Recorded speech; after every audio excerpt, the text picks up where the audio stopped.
So have you ever gone to a restaurant and ordered something and then you received what you got your dish, your meal, and you decided this is no good, right? And you told the people, we got to send this back. This is just not going to work for me.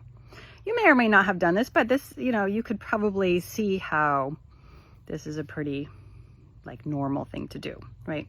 Well, we have been talking inside the membership over the past few days about people being overwhelmed with all the things on their to-do lists.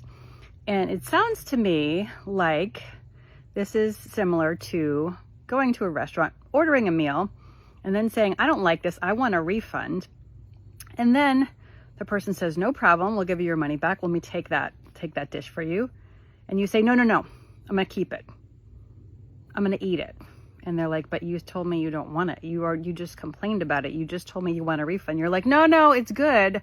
I'm gonna keep this thing that I don't like, right? No one would do that. We wouldn't keep eating the meal that we do not care for and that we are complaining about. But that is what we do with things on our to-do list. How do things get on your to-do list? You put them there, or you said yes to them. And what does that mean? That means that you can take them back off the to-do list. You don't have to leave them there just because you decided you wanted to do that. But that is what we do.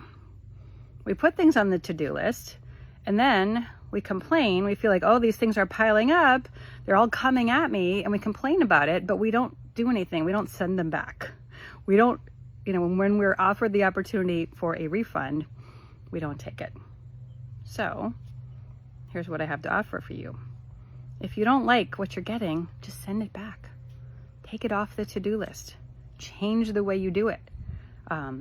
This is available to you if you are willing to accept it. So next time you find yourself complaining about having too much to do, just say, I want a refund, and send it back.